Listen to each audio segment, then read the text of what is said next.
ஒரு ஃபார்மிங் பேக்ரவுண்ட்ல இருந்து how you got this exposure? இந்த எக்ஸ்போஷர் உங்களுக்கு நான் ரொம்ப கஷ்டப்பட்டு படிச்சேன். ஏன்னா ஆக்சுவலா ஃபார்மிங் பேக்ரவுண்ட்ல இருக்கப்ப சீக்கிரம் எந்திரிக்கணும், லேட்டா தூங்கணும். ஸோ இப்போ இங்கிலீஷ் பேச தெரியாதனால வந்து கடைசி வரைக்கும் வந்து ரெக்கமெண்ட் ஆக முடியாதா? இங்கிலீஷ் வந்து ஒரு சப்ஜெக்டா படிச்சனே தவிர ஒரு கம்யூனிகேஷனா படிக்கல. இன்ஜினியர்ஸ்லாம் நீங்க என்ன சொல்ல வருவீங்க? இப்போ இன்ஜினியர்ஸ்லாம் டிஃபென்ஸ் போகணும்னா அவங்களுக்கு நீங்க என்ன சொல்ல வருவீங்க? டிஃபென்ஸ் நிறைய பேர் ஆப்பர்ச்சுனிட்டியே இல்லாம இருப்பாங்க. அவங்களுக்கு வந்து டிஃபென்ஸ் ஃப்ரீயா ப்ரொவைட் பண்ற ஆப்பர்ச்சுனிட்டி தான் இந்த டெக் என்ட்ரிஸ். இன்வெஸ்ட் பண்றப்போ இந்த இன்ஸ்டியூட் ரொம்ப அஃபோர்டபுள் பிரைஸ். எனக்கு வந்து ரொம்ப affordable farming background. So how different? இப்போ முன்னாடி நீங்க ப்ரிப்பேர் பண்ணதுக்கும் இந்த லாஸ்ட் டைம் நீங்க ப்ரிப்பேர் பண்ணதுக்கும் என்ன difference? I was fed up actually. நான் போய் நீங்க என்ன பண்ணுங்கடா அப்படின்ட்டு தான் நான் போனேனே தவிர நான் ரெக்கமெண்ட் ஆவேன் அப்படின்னா நம்ம கையில எதுவும் இலக்கு இல்லைன்னா நம்ம ரொம்ப ஃபோர்ஸ்ஃபுல்லா அந்த ப்ராசஸ் ஆப்போஸ் பண்ணலாம். Nothing, there is no fear to lose anything, then you will give your best. கண்டிப்பா.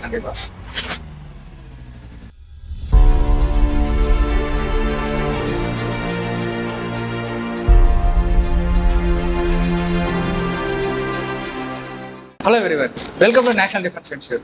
ஸோ இன்னைக்கு நம்ம வீடியோவில் நிதிஷோட எஸ்எஸ்பி எக்ஸ்பீரியன்ஸ் பற்றி பார்க்க போகிறோம். நிதிஷ் ரீசெண்டாக 1 AFSP டேராடன்லேருந்து ஃப்ளைட் ஆஃபீஸர், அதாவது ஏஎஃப்ஏ ஜாயின் பண்ண போகிறார். அதுக்கு ரெக்கமெண்ட் ஆயிருக்காரு. அவரோட இன்டர்வியூ எக்ஸ்பீரியன்ஸ் பற்றி நம்மளோட ஷேர் பண்ண போகிறாரு. வாங்க அந்த வீடியோக்குள்ள போகிறோம். So hello Nitish. Hello sir. First of all congratulations to you. So you got recommended and எப்படி ஃபீல் பண்ணுறீங்க? How you feel after getting this recommendation? Sir, it is very good because this is the first time that I am giving the conference. So எனக்கு எல்லா ப்ராசஸும் ஓரளவுக்கு ஜாலியாகவே போயிடுச்சு. நான் ரொம்ப ஸ்ட்ரெஸ்டாலாம் இல்லை, ரொம்ப ஜாலியாக பண்ணேன். அது வந்து ரொம்ப நல்லா இருந்துச்சு. நைஸ்.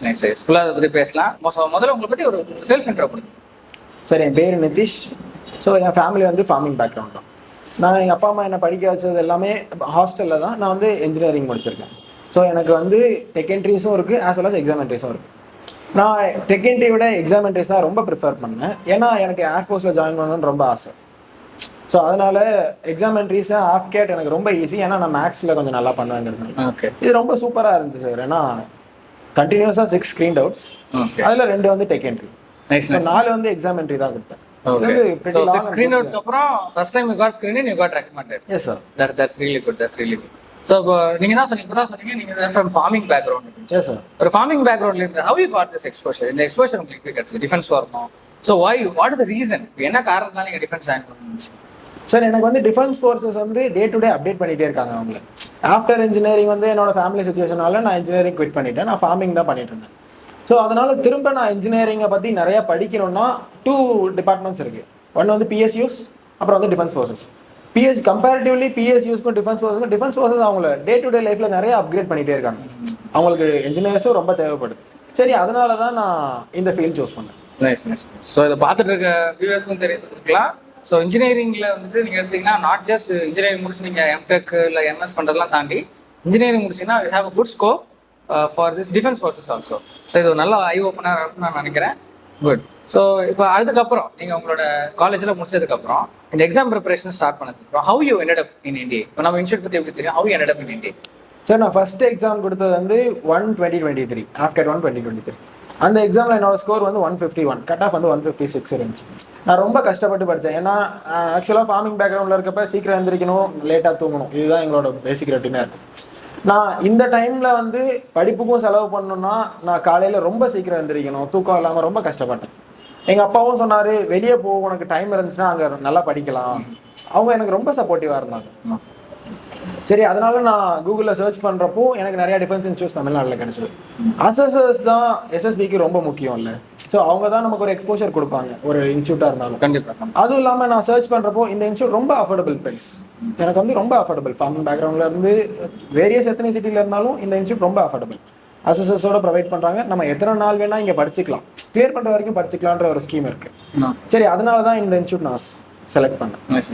ஸோ உங்களோட எஸ்எஸ்பி எக்ஸ்பீரியன்ஸ் சொல்லுங்க. இந்த ரிட்டன் எக்ஸாம் என்ட்ரியா இருக்கும், எஸ்எஸ்பி என்ட்ரியா இருக்கும். ஸோ ஆஃப்டர் ஜாயினிங் என்டிஏ உங்களோட லைஃப் அந்த எஸ்எஸ்பி நோக்கி எப்படி ட்ராவல் ஆச்சு, அதை பற்றி கொஞ்சம் டீட்டெயிலாக சொல்லுங்க. சார், நான் என்னதான் முன்னாடியே எக்ஸாம் கொடுத்துருந்தாலும் எனக்கு ஐடியா பெருசாக இல்லை. அந்த ப்ராசஸோட ஐடியாலாம் என்டிஏ வந்ததுக்கப்புறம் தான் எனக்கு கேமோட பிளானே அண்டர்ஸ்டாண்ட் ஆச்சு. ப்ராசஸும் சரி, பிளானும் சரி. அதுக்கப்புறம் தான் நம்மளை எக்யூப் பண்ணிக்க முடியும். சரி, அதுக்கப்புறம் தான் அசஸர்ஸ் எனக்கு ரொம்ப ஹெல்ப் பண்ணாங்க, ஆஸ் வெல் அஸ் என்னோட சப்ஜெக்ட் ஸ்டாஃப்ஸும் ரொம்ப ஹெல்ப் பண்ணாங்க. சரி, அதுவும் இல்லாமல் நான் ஃபர்ஸ்ட் எக்ஸாமையும் கிளியர் பண்ணிவிட்டு அதுக்கடுத்தது அந்த வரிசையாக அந்த எல்லா எக்ஸாமும் கிளியர் பண்ணனே தவிர என்னால் கான்ஃபரன்ஸ்க்கு போக முடியலை. வரிசையாக ஸ்க்ரீன் அவுட் தான். ஸோ எனக்கு மாரல் சப்போர்ட் கொடுத்ததுலேருந்து ஹெல்ப் பண்ணது எல்லாமே institute as well as parents friends எல்லாமே. எப்படி ஃபீல் பண்ணீங்க நீங்கள் ஃபர்ஸ்ட் டைம் ஸ்க்ரீன் அவுட் ஆனப்போ பெருசாக உங்களுக்கு தெரிஞ்சிருக்காது, மேபி ஏதோ ஒரு தப்பு பண்ணியிருப்பான்னு நினச்சிருப்பீங்க. Second time third time screen அவுட்லாம் எப்படி ஃபீல் பண்ணீங்க? எந்த ஸ்க்ரீன் அவுட்டை நீங்கள் வந்து மறக்கவே மாட்டேங்க கண்டிப்பாக நான் இப்போ வரைக்கும் எனக்கு அதை நினச்சா ஞாபகம் இருக்குது அப்படின்னு சொல்கிறோம்னா எந்த ஸ்க்ரீன் அவுட் சொல்லுங்கள் சார்? என்னோட ஃபர்ஸ்ட் ஸ்க்ரீன் அவுட் வந்து ஒரு பெரிய ஃபன். ஆக்சுவலாக நாங்கள் போய் ஜிடியில் பிபிடிடி உட்காந்துருக்கப்போ ஒரு கம்யூனிகேஷன் ரொம்ப பேடாக இருந்துச்சு. எங்கள் குரூப்பே வாஷ் அவுட் பண்ணிட்டாங்க. அடுத்து வரிசையாக 4 ஸ்க்ரீன் அவுட்டும் குரூப் வாஷ் அவுட் தான். இப்போ உங்கள் குரூப்லேருந்து யாராச்சும் ஏதாச்சும் பண்ணுறாங்க, அவங்க செலக்ட் ஆகுறாங்கன்னா அவங்கள பார்த்து உங்களுக்கு ஒரு ஐடியா கிடைக்கும். என்னதான் நமக்கு எக்ஸ்போஷர் இருந்தாலும் ப்ராக்டிக்கல் ஐடியாங்கிறது சம்திங் கம்ப்ளீட்லி டிஃப்ரெண்ட் இல்லை. சரி, அதனால் என்னோட 5th டைம் தான் ஒரே ஒரு பையன் ஸ்க்ரீன் ஆனான். ஸ்க்ரீனிங் அவனை நான் இமிட்டேட் பண்ணேன் என்னோட 7th டைமில். ஸோ அடுத்த டைமும் நான் அவனை இமிட்டேட் பண்ண ட்ரை பண்ணேன், என்னால் முடியலை. ஆனால் 7th டைம் அவனை அப்படியே இமிட்டேட் பண்ண ட்ரை பண்ணே தவிர இது நல்லா இருந்துச்சு. ஏன்னா அவன் என்ன பண்ணான்னா அவன் வந்து குரூப்பை ஆர்கனைஸ் பண்ணான். So I am not good in that. After that I improve my self to do that. So that is how the learning curves நினைக்கிறேன். ஒரு விஷயமா வந்து தப்பு பண்ணி கற்றுக்கிட்டு. இப்போ ஆஃப்டர் ஜாயினிங் என்னென்ன எக்ஸாம்ஸ்லாம் நீங்கள் எழுதுறீங்க, என்னென்ன எக்ஸாம்ஸ்லாம் நீங்கள் கிளியர் பண்ணீங்க? சார், நான் வந்து சிடிஎஸ் கொடுத்துருக்கேன், ஆஃப்கேட் கொடுத்துருக்கேன், ஐசிஜி கொடுத்துருக்கேன், சிஏபிஎஃப் கொடுத்துருக்கேன். நான் ஏற்கனவே சொல்லியிருக்கேன் என்னோட இங்கிலீஷ் வந்து அவ்வளோ நல்லா இருக்காது. நான் வந்து இங்கிலீஷில் கொஞ்சம் வீக். இங்கிலீஷ் வந்து ஒரு சப்ஜெக்டாக படிச்சனே தவிர ஒரு கம்யூனிகேஷனாக படிக்கல. சரி, இது வந்து எனக்கு சிஏபிஎஃப்க்கும் சிடிஎஸ்க்கும் கை கொடுக்கல.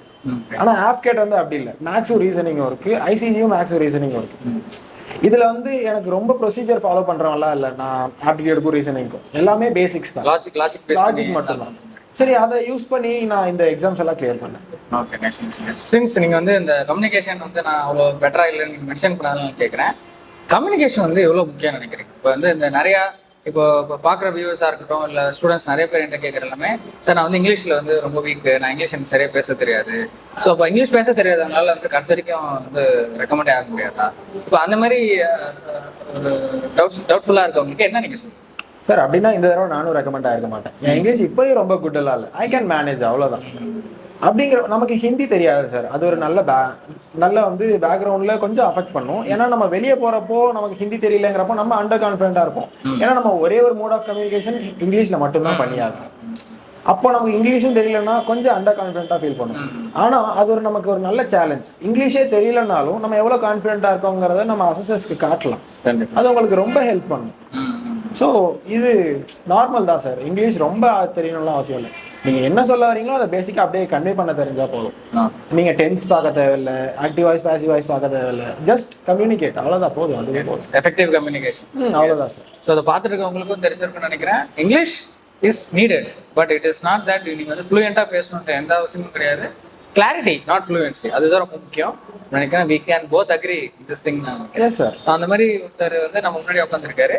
And it is very interesting that இதே மாதிரி இன்னொரு பாட்காஸ்ட்ல உட்காந்து ஒரு ஐயப்பன் சொல்லிட்டு, even he is also an engineer. So engineers தான் இப்போ வந்து ஏர்ஃபோர்ஸ் ஆர்ட் எல்லா போர்ஸையும் டாமினேட் பண்ணிட்டு இருக்காங்க. ஸோ இப்போ அந்த மாதிரி இன்ஜினியர்ஸ்க்குலாம் நீங்கள் என்ன சொல்ல விரும்புறீங்க? இப்போ இன்ஜினியர்ஸ்லாம் டிஃபென்ஸ் போகணும்னா சொல்லலாம், அவங்களுக்குலாம் நீங்கள் என்ன சொல்ல விரும்புறீங்க? சார், எல்லாத்துக்கும் ஒவ்வொரு ப்ராசஸ்ல நம்பிக்கை இருக்கும். நிறைய பேருக்கு டிஃபென்ஸ், நிறைய பேர் ஆப்பர்ச்சுனிட்டியே இல்லாமல் இருப்பாங்க. அவங்களுக்கு வந்து டிஃபென்ஸ் ஃப்ரீயாக ப்ரொவைட் பண்ணுற ஆப்பர்ச்சுனிட்டி தான் இந்த tech entries, as well as டிஜிசியும் இருக்கு. இந்த என்ட்ரிஸ்லாம் அவங்க ரொம்ப ஈஸியாக அவங்களால யூஸ் பண்ணிக்க முடியும். கண்டிப்பாக சார், 70-75% அவங்க இன்ஜினியரிங்கில் ஸ்கோர் பண்ணியிருந்தாலே டிஃபென்ஸ் வந்து அவங்களுக்கு ஃப்ரீ ஆப்பர்ச்சுனிட்டி தான் ப்ரொவைட் பண்ணுறாங்க. அவங்க நேராக போய் போர்டில் அப்ரோச் பண்ண போகிறாங்க, அந்த போர்டில் வந்து அவங்கள அலோவ் பண்ண போகிறாங்க எஸ்எஸ்பிக்கு. அதுக்கான டாக்குமெண்ட்ஸ் மட்டும் இருந்தாலே போதும். இது வந்து ஒரு பெரிய விஷயம் இல்லை. குட். ஸோ இப்போ இந்த லாஸ்ட் எஸ்எஸ்பிக்கு உங்களோட ப்ரிப்பரேஷன் எப்படி இருந்தது? அந்த ஹோல் ப்ரிப்பரேஷன் ஜேர்னி பற்றி கொஞ்சம் ஷேர் பண்ணுவோம். சார், என்னோட ப்ரிப்பரேஷன் ஜேர்னி வந்து ஒரு ஃபன்னான ஜேர்னி. ஃபர்ஸ்ட் 2 எஸ்எஸ்பிஸ் நான் ஒரு ஜாலியாக தான் கொடுத்தேன், ஈஸி தானே ரெக்கமெண்ட் ஆகிறது அப்படி. அடுத்த எஸ்எஸ்பிஸ் வந்து நான் என்னோட ரெக்கமெண்டேஷனில் ஃபோக்கஸ்டாக இருந்தேன். ஆனால் இந்த last SSB I was fed up actually. நான் போய் நீ என்னமோ பண்ணுங்கடா அப்படின்ட்டு தான் நான் போனேனே தவிர நான் ரெக்கமெண்ட் ஆவேன் அப்படிலாம் எனக்கு அந்த தாட்டே இல்லை. நான் வந்து என்னோட பெஸ்ட்டை கொடுத்தேன், என் குரூப்புக்கு ஹெல்ப் பண்ணேன், ஆஸ் வெல் அஸ் அவங்களும் எனக்கு ஹெல்ப் பண்ணாங்க. என் குரூப் வந்து என் ரெக்கமெண்டேஷனுக்கு நல்ல உறுதுணையாக இருந்தாங்க. ஓகே, ஸோ இதை தான் சொல்லுவாங்க, கான்சன்ட்ரேட் அந்த ப்ராசஸ் ரேதர் தென் தி அவுட்கம் அப்படின்னு சொல்லி. ஆமாம் சார், ஏன்னா என்னோட 5th அட்டெம்ப்ட் வந்து நான் அலகாபாத்தில் கொடுத்தேன். அந்த அட்டெம்ப்ட் வந்து நான் இங்கேருந்து அலகாபாத் போகணும், ஸ்க்ரீன் அவுட் ஆனாலும் ரெக்கமெண்ட் ஆனாலும் அங்கேருந்து திரும்ப வரணும். இதுதான் பேசிக் ப்ராசஸ். நான் இங்கேருந்து காலையில் 4 மணிக்கு சங்கமித்ரா எக்ஸ்பிரஸில் போய் பிரயாக்ராஜில் இறங்கினேன். அங்கே இருந்து எஸ்எஸ்பி போர்டுக்கு 6 மணிக்கு ரிப்போர்ட் பண்ணேன். 11 மணிக்கு நான் ஸ்க்ரீன் அவுட் பண்ணிட்டாங்க. திரும்ப நான் 3 மணிக்கு ட்ரெயின் ஏறி சென்னை வரணும். ஓகே. இது வந்து ஒரு ஃபன்னான ப்ராசஸ். ஆனால் எனக்கு கஷ்டம் தான். இது நான் வெளியே இப்போ சொல்கிறப்ப ரொம்ப ஃபன்னாக இருக்குது. ஏன்னா சும்மா போயிட்டு சும்மா வந்திருக்கேன், ஒரு 1000 ரூபா சும்மா வேஸ்ட் பண்ணியிருக்கேனே தவிர அந்த ப்ராசஸை நான் ஒரு ஃப்ரூட்ஃபுல்லாக யூஸ் பண்ணிக்கல. அந்த எக்ஸ்பீரியன்ஸோட தாக்கம் தான் நான் இந்த தடவை. ஹவு டிஃபரெண்ட் இப்போ முன்னாடி நீங்கள் ப்ரிப்பேர் பண்ணதுக்கும் இந்த லாஸ்ட் டைம் நீங்கள் ப்ரிப்பேர் பண்ணதுக்கும் என்ன டிஃப்ரென்ஸ்? ஒரு மேஜர் டிஃப்ரென்ஸ், நான் இதெல்லாம் நான் பண்ணேன், முன்னாடி நான் அப்படி பண்ணிட்டு இருந்தேன், அதை நான் இப்படி பண்ணாமல் நான் இதை இப்படி பண்ணேன் அப்படின்னு சொன்னால் என்னவா இருக்கும்? சார், முன்னாடி வந்து நான் ரொம்ப ஆர்டிஃபிஷியலாக இருந்தேன். எனக்கு எல்லாமே தெரிஞ்சு இருக்கணும் அப்படின்லாம் நான் நினச்சிட்டு இருந்தேன். ஆனால் இந்த தடவை அப்படிலாம் இல்லை. எனக்கு தெரிஞ்சதை தான் நான் பண்ண போகிறேன், தெரிஞ்சதை தான் நான் சொல்ல போகிறேன். வேணும்னா எடுத்துக்கோ, வேணும்னா என்னை விட்டுரு. ஏன்னா நான் திரும்ப வரதான் போகிறேன், நான் இதை குவிட் பண்ண போகிறது இல்லை. அப்படிங்கிறப்போ நம்ம சும்மா போவோமே அப்படின்ற ஒரு தாட் இருக்குது சார். நம்ம கையில் எதுவும் இலக்கு இல்லைன்னா நம்ம ரொம்ப ஃபோர்ஸ்ஃபுல்லாக அந்த ப்ராசஸ் ஆப்ரேட் பண்ணலாம். கண்டிப்பா. ஸோ இப்போ நீங்கள் ஒரு விஷயம் சொன்னீங்க, அந்த மாதிரி எல்லாமே எனக்கு தெரிஞ்சிருக்கணுன்ற அவசியம் இல்லைன்றது எனக்கு புரிஞ்சுதுன்னு சொல்லிட்டு. கண்டிப்பா அது வந்து ரொம்ப ஒரு முக்கியமான ஒரு விஷயம். பிகாஸ் நிறைய ஆஸ்பிரண்ட்ஸ் வந்து ப்ரெஷர் தெம்செல்ஸ், ஐயோ எனக்கு இது தெரியல அது தெரியலன்றதே கான்ஃபிடென்ட்டாக சொல்லணுன்றதை தான் அவங்க எதிர்பார்ப்பாங்க. உங்களுக்கு தெரிஞ்ச விஷயத்தையும் கான்ஃபிடென்ட்டாக சொல்லுங்க, எனக்கு தெரியலன்றதையும் கான்ஃபிடென்ட்டாக சொல்லணும். பட் அதான் இன்னைக்கு வந்து learned this across the journey. நமக்கு என்னதான் நம்ம அசஸர்ஸ் வந்து நமக்கு எக்ஸ்போஜர் கொடுத்தாலும், என்னதான் நமக்கு அட்வைஸ் பண்ணாலும், ப்ராக்டிக்கலா நம்ம எப்படி அதை அப்ளை பண்றோங்கிறது இருக்கு. அவங்க கைட் பண்ணலாம். நம்ம இன்னைக்கு பண்றதை நாளைக்கு வேற மாதிரி பண்ணுவோம், நாளைக்கு பண்றதை நாளான்னைக்கு வேற மாதிரி பண்ணுவோம். நம்ம என்னதான் நம்ம ப்ராசஸ்ல ரொம்ப நல்லா இருந்தாலும் அந்த 5 days நம்ம எவ்வளவு ஃப்ரீயா இருக்கோங்கிறது ரொம்ப முக்கியம். ஏன்னா நம்ம அசஸர்ஸ்க்கு நம்ம ப்ரெசென்ட் பண்றது அந்த 5 days மட்டும்தான். அப்படிங்கிறப்போ நீங்க ப்ராசஸ்ல ஸ்ட்ராங்கா இருக்கிறதெல்லாம் தேவையில்லை. அந்த 5 days நீங்க ஸ்ட்ராங்கா இருந்தீங்கன்னா போதும். எவ்வளவுதான் அவங்க உங்களை ப்ரெஷர் பண்ணாலும் ஜஸ்ட் பி ரிலாக்ஸ். உங்களோட சைக்காலஜி, ஜிடிஓ, அந்த இன்டர்வியூ எக்ஸ்பீரியன்ஸ்லாம் கொஞ்சம் ஷேர் பண்ணுங்க சார். ஆக்சுவலாக நான் தமிழ்நாட்டில் தான் பிறந்து, தமிழ்நாட்டில் காலேஜ் எல்லாமே தமிழ்நாடு தான். டேராடூன் வந்து இப்போயும் எனக்கு குளிர் பிரதேசம் தான். நான் இங்கேருந்து அங்கே போகிறப்ப என்னோட டெம்பரேச்சர் வந்து 12 to 16 இருந்துச்சு. அப்போ வந்து நான் தமிழ்நாட்டோட ஊட்டியில் இருக்க மாதிரி இல்லையா, அப்படிங்கிறப்ப நான் ரொம்ப கஷ்டப்பட்டேன். அதுவும் இல்லாமல் ஃபுல் ஏசியில் இருந்துச்சு அந்த சைக் ஹால். என்னால் எழுதக்கூட முடியலை. இப்படி எழுத முடியலைங்கிறப்பே சில பேர் அவங்கள ப்ரெஷர் பண்ணிக்கலாம், என்னோட சைக் போச்சுன்னு. இது வந்து நீங்கள் மட்டும் அதை சைக் எழுதலை, உங்கள் கூட இருக்க எல்லாருமே எழுதுறாங்க. எல்லாரும் அதே தான் ஃபீல் பண்ணியிருக்க போகிறாங்க. ரிலாக்ஸாக இருங்க. அதே மாதிரி நான் ஃபார்மிங் பண்ணேன்னு சொன்னேன் இல்லைங்களா. இந்த ஃபார்மிங் வந்து பேசிக்காக என்னென்னா நத்திங் இஸ் சர்டைன். எல்லாமே நம்ம வெதரை வந்து நம்பி தான் இருக்கணும். அதே மாதிரி தான் எஸ்எஸ்பி, நத்திங் இஸ் சர்டைன். எல்லாமே அசஸரை நம்பி தான் இருக்கணும். அவங்க டெசிஷன் தான் ஃபைனல். இதே மாதிரி இது எனக்கு எங்கே ஹெல்ப் பண்ணுச்சுன்னா, நான் கயிறு கட்டுறதா இருக்கட்டும், அந்த கட்டை போடுறது, இதுதான் எஸ்எஸ்பியில் பண்ண போகிறோம். இந்த இதை வந்து நான் அப்படியே அங்கே அப்ளை பண்ணேன். நிறைய பேருக்கு இது தெரியல. அவங்க வந்து இது ஒரு ப்ராசஸாக பார்த்தாங்களே தவிர இது ஒரு ஜஸ்ட் ஒரு ஃபன் தான். ஆக்சுவலாக ரொம்ப ஜாலியாக இருந்துச்சு எனக்கு. இன்டர்வியூ வந்து என்னோட இன்டர்வியூ 1 hour 20 minutes பக்கம் போச்சு. அவர் என்ன கிரீட்டிங்ஸ், பேசிக்காக கிரீட்டிங்ஸ் வந்து where are you from, hi how are you, இந்த மாதிரி தான் ஆரம்பிக்கும்னு நம்ம எல்லாரும் கேள்விப்பட்டிருக்கோம். என்னோட first question, you have completed your engineering, tell me about the first law of thermodynamics. இப்படிதான் first question is first law of thermodynamics. Okay, இத பார்த்துட்டு இருக்கிறதுக்கு நிறைய மெக்கானிக்கல் இன்ஜினியர்ஸ் பார்த்துட்டு இருக்காங்க நினைக்கிறேன். So I don't know whether all know what is called first law of thermodynamics. சொன்னீங்களா, answer பண்ணீங்களா? நான் ஆன்சர் பண்ணேன். ஆனால் ஆன்சர் பண்ணலனாலும் பிரச்சனை இல்லை. ஏன்னா அது நமக்கு தெரிஞ்சிருக்கணும்ன்ற அவசியம் இல்லை. ஏன்னா நான் வந்து இன்ஜினியரிங் 2021 கம்ப்ளீட் பண்ணிட்டேன். எனக்கு ஞாபகம் இருந்துச்சு, லக்கிலி நான் ஆன்சர் பண்ணனே தவிர அதுக்கப்புறம் எனக்கு நிறைய கொஸ்டின் தெரியலன்னு சொல்லிட்டு தெரிஞ்ச கொஸ்டின் மட்டும் ஆன்சர் பண்ணனே தவிர ஏன்னா நான் ப்ரெஷர் பண்ணிக்கவே இல்லை. ஜாலியாக இருந்துச்சு அந்த கான்வர்சேஷன். ஒரு அசஸர்கிட்ட பேசிட்டு இருக்கேங்கிறத நான் யோசிக்கவே இல்லை. ஜஸ்ட் பக்கத்து வீட்டு அங்கிள்கிட்ட பேசிட்டு இருக்க மாதிரி ஜாலியாக பேசிக்கிட்டு இருந்தேன் நான். Very natural and spontaneous. Yes sir. Any interesting questions that you still remember? அந்த இன்டர்வியூல கேட்டேன் சார், இது ரொம்ப எக்ஸ்பெக்ட் பண்ணவே இல்லை, பட் ஆனால் இந்த மாதிரி ஒரு கொஸ்டின் எனக்கு இருந்ததுன்னு நான் சொல்லுவேன் சார். அப்படி ஒரு கொஸ்டினுங்கிறப்போ அது தமிழ்நாடு ரீசென்ட் பாலிடிக்ஸ்ல இந்தியாவில் லைம் லைட் இருக்கிறதுனால ஒரு கொஸ்டின் இருந்துச்சு. வை Tamil Nadu always like to stand out, இப்படி ஒரு கொஸ்டின். ஏன் தமிழ்நாடு வந்து எல்லாத்தோட தனியா கேட்கற மாதிரி? இந்த கொஸ்டினுக்கு வந்து நான் எப்படி வேணா ஆன்சர் பண்ணிருக்கலாம். ஆனால் நான் ஹிஸ்ட்ரி படிச்சிருக்கேன் அப்படிங்கிற ஒரு காரணத்தினால இப்போ பார்லிமெண்ட்ல புதுசாக ஒரு மேப் இருக்கு சார். அது வந்து சந்திரகுப்த மௌரியாவோட மேப்.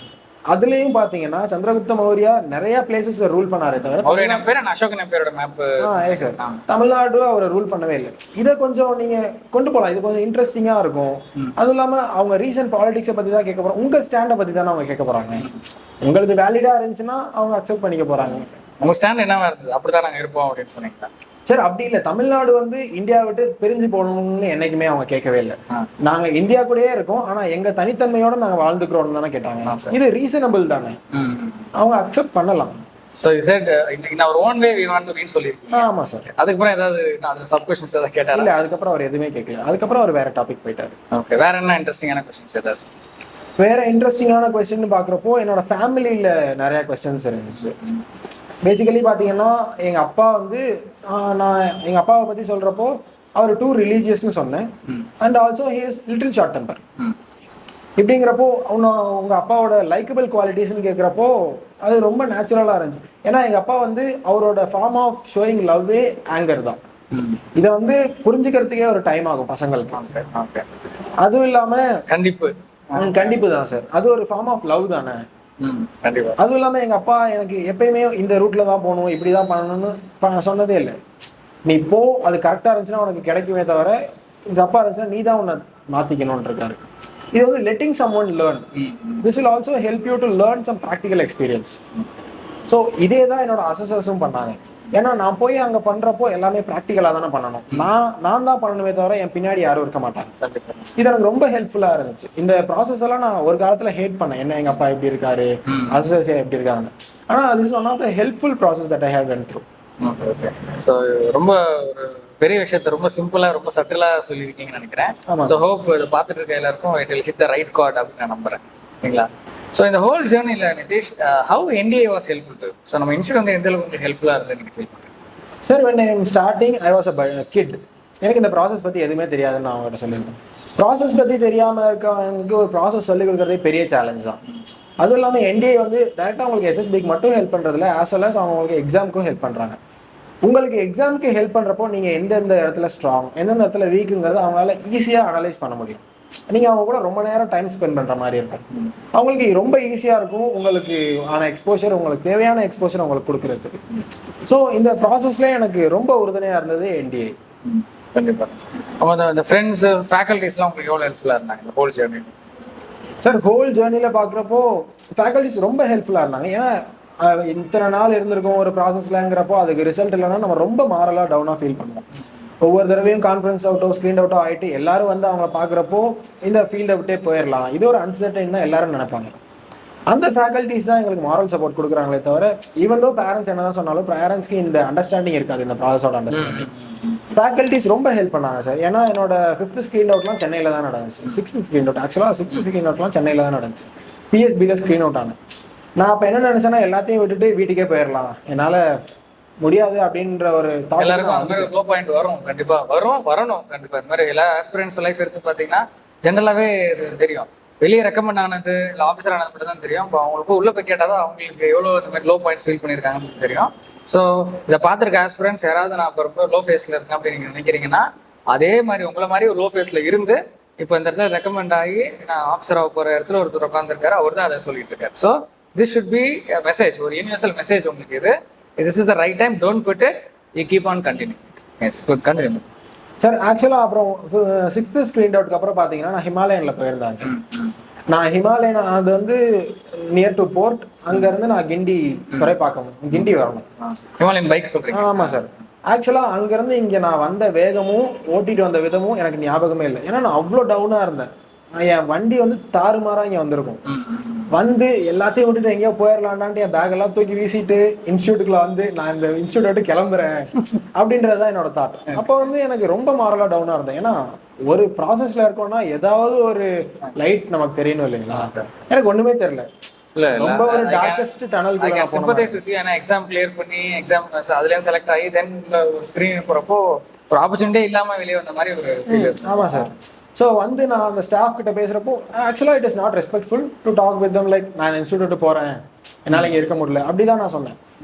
அவங்க அதை ரொம்ப காமாக எடுத்துக்கிட்டு ரொம்ப மாரல் சப்போர்ட் கொடுத்தாங்க. ஆக்சுவலாக அதுக்கப்புறம் தான் நான் கண்டினியூ பண்ணனே தவிர இல்லைனா நான் கண்டினியூ பண்ணியிருக்க மாட்டேன். நான் விட்டுட்டு போய் நீட்டாக ஃபார்மிங் பண்ணிட்டு இருந்திருப்பேன் இந்த டைமில். ஸோ ஒரு ஃபார்மர் வந்து pushed successfully to the right place அப்படின்னு நம்புறோம் sir. Yes, definitely. In that we feel very happy and proud. So obviously you have to feel because you are also one of it. Yes, definitely. I feel proud, obviously. Yes. So good. And இப்போ already இப்போ ப்ரிப்பரேஷன்ல இருக்காங்க நிறைய aspirants. இப்போ நம்ம இன்ஸ்டியூட்ல இருக்க நிறைய students and இதை பார்த்துட்டு இருக்க நிறைய பேர். இப்போ இவங்களுக்குலாம் என்ன மெசேஜ் சொல்லுங்க? இதில் நிறைய பேர் ஸ்கிரீன் அவுட் ஆகிட்டு இருக்கலாம், நிறைய பேர் உங்களை மாதிரி ஒரு சுச்சுவேஷன் இருக்கலாம், நிறைய பேர் கான்ஃபரன்ஸ் அவுட் ஆகிட்டே இருக்கலாம், நிறைய பேர் ப்ரிப்பரேஷன் ஸ்டார்ட் பண்ணுற போட்டு இருக்கலாம். இப்போ அவங்களுக்குலாம் ஒரு மெசேஜ் சொல்லுங்கன்னா என்ன சொல்லுங்க? சார், ஸ்டார்ட் பண்ணுறது கஷ்டம் தான். அது எல்லாத்துக்கும் கஷ்டம் தான், உங்களுக்கு மட்டும் இல்லை. ஒரு ப்ராசஸில் இருக்கிறப்போ ரிசல்ட்டே இல்லைங்கிறது எல்லாத்துக்கும் கஷ்டம் தான், உங்களுக்கு மட்டும் இல்லை. ஆனால் இந்த ரெக்கமெண்டேஷன் வந்து என்னோட ப்ராசஸ்க்கு ஒர்த்ஃபுல் ரெக்கமெண்டேஷன். கண்டிப்பா. என்னதான் அடி வாங்கியிருந்தாலும் என்னதான் அசிங்கப்பட்டிருந்தாலும் இந்த ஒரு ரெக்கமெண்டேஷனுங்கிறது நீங்கள் வாங்கிட்டீங்கன்னா இது எதுவுமே உங்களுக்கு தெரியாது. ஃபைனலி ஒரு ரெக்கமெண்டட் கேண்டிடேட். ஏன்னா யாருமே கண்டிப்பா கேட்க மாட்டாங்க எத்தனை தடவை தோத்து நீங்க ஜெயிச்சிங்கன்னு கேட்க போறது இல்ல, எல்லாருக்கும் ஜெயிச்சிங்களா அவ்வளவுதான், அதுதான் கேட்போம். அதுவும் இல்லாம நீங்க தோத்து ஜெயிச்சீங்கன்னா உங்க ரெக்கமெண்டேஷனுக்கு அப்புறம் உங்களுக்கு ஒரு நல்ல லேர்னிங் கர்வ் இருக்கும், நல்ல எக்ஸ்பீரியன்ஸ் இருக்கும். நீங்க ஈஸியா குவிட் பண்ண போறது இல்லை. உங்களோட இன்டெகிரிட்டி வந்து ரொம்ப ஹையா இருக்கும் ஃபர்ஸ்ட் டைம் ரெக்கமெண்ட் ஆனவங்களை விட. Nice nice nice. ஸோ இந்த மொமெண்ட்ல யாரா இருக்கலாம் நீங்க தேங்க்ஸ் சொல்லுங்க sir? Obviously I have to thank my parents, but they are the one who is the reason for me being here. ஆனால் முக்கியமானவங்கன்னு பார்த்தா என் ஃப்ரெண்ட்ஸ் தான் சார். அவங்களுக்கு வந்து நான் பிளட் ரிலேட்டிவ் இல்லை, எனக்கு ஒரு பழக்கம், ஒரு ஒரு பையனோ ஒரு பொண்ணோ கூட ஒரு சாதாரண பழக்கம் தான். ஆனால் அவங்களுக்கு இந்த ப்ராசஸை பற்றி ஒன்றுமே தெரியாது. இங்கே இன்ஸ்டியூட் ஃப்ரெண்ட்ஸை தவிர மீதி எல்லா ஃப்ரெண்ட்ஸும் இருக்காங்க, அவங்களுக்கு இந்த ப்ராசஸ் பற்றி பெருசாக ஒன்றும் தெரியாது. அவங்க கொடுத்த சப்போர்ட்டுங்கிறது ரொம்ப வேல்யூபிள் சப்போர்ட் சார். அதுக்கப்புறம் teachers obviously they have to help, but ஃப்ரெண்ட்ஸுங்கிறது வந்து I have a good gentle and genuine friends with me. Can you name them? Sir, obviously my roommates, they are staying with me for 7 years. அப்படிங்கிறப்போ நான் காலேஜ்லேருந்து ஒன்றா தான் படிச்சுட்டு இருக்கோம், ஒரே ரூம்ல தான் தங்கியிருக்கோம். பிரவீன், தங்கராஜ், அருண். அப்புறம் இன்ஸ்டியூட்ல பார்த்தீங்கன்னா கிரண் கௌஷிக். அவன் வந்து ஒரு நல்ல மோட்டிவேட்டர் எனக்கு. நான் ஒவ்வொரு தடவை தோத்துட்டு வந்துறப்போ அவன் என்னோட வயசானவன், அவனுக்கு சீக்கிரம் அட்டம்ஸ் முடிஞ்சிருச்சு, அவனால இதை மேக் பண்ண முடியல. ஆனால் அவன் எனக்கு கொடுத்த ஒரு புஷ்ஷுங்கிறது வந்து நம்ப முடியாத அளவுக்கு ஒரு தாக்கத்தை கொடுத்தது. Karthikeyan, Niranjan, Yashika, Sheeba, everyone helped me. Nice. So in the time you just wish you are sending their thanks to them. Kandipa. Sir, not only this time, I will always send thanks to them throughout my life. Yes, yes, Kandipa. ஏன்னா இந்த whole journey is a collective journey தான். It's not a single individual's effort. Even the effort is from your side, the support கண்டிப்பா தேவைன்னு நினைக்கிறேன். Good. இப்போ future plans என்ன நிதிஷம்? You are going to join the academy soon. So what are the future plans for you? Sir, since I am from the engineering background, நான் எனக்கு engineering field as well as weapon system கிடைச்சதுன்னா ரொம்ப happy. Because எனக்கு learning அங்கே வந்து ரொம்ப அதிகமாக இருக்கும். நான் என்னோட மோட்டிவே இன்ஜினியரிங் பற்றி நிறையா கற்றுக்கணுங்கிறது தான். அதனால தான் நான் ஏர்ஃபோர்ஸோ எல்லா டிஃபென்ஸ் ஃபோர்ஸும் I'm open to work in all the defence forces. Engineering branch தான் போகணும். If not engineering, I'll indulge myself in some other branches. I'll learn from my colleagues who's working in the engineering branch. என்னோட future plan இதுதான். Obviously, I'll help as much as people that I can. Kandipa. Good. So we had a very nice conversation. Congratulations and all the best for all this journey. And guys, hope உங்களுக்கு இந்த video வந்து கரெக்டாக it will hit the right chord அப்படின்னு நான் நம்புறேன். இதை பார்த்துட்டு இருக்க ஆஸ்பிரன்ஸாக இருக்கட்டும், இல்லை இதை பார்த்துட்டு உங்களோட ஃப்ரெண்ட்ஸ், உங்களோட கொலீக்ஸ், இல்லை இந்த மாதிரி டிஃபென்ஸ் ப்ரிப்பேர் பண்ணுற எல்லாருக்கும் இந்த வீடியோ வந்து நீங்கள் ஷேர் பண்ணுங்கள் and get this message right. And thank you. Jai Hind.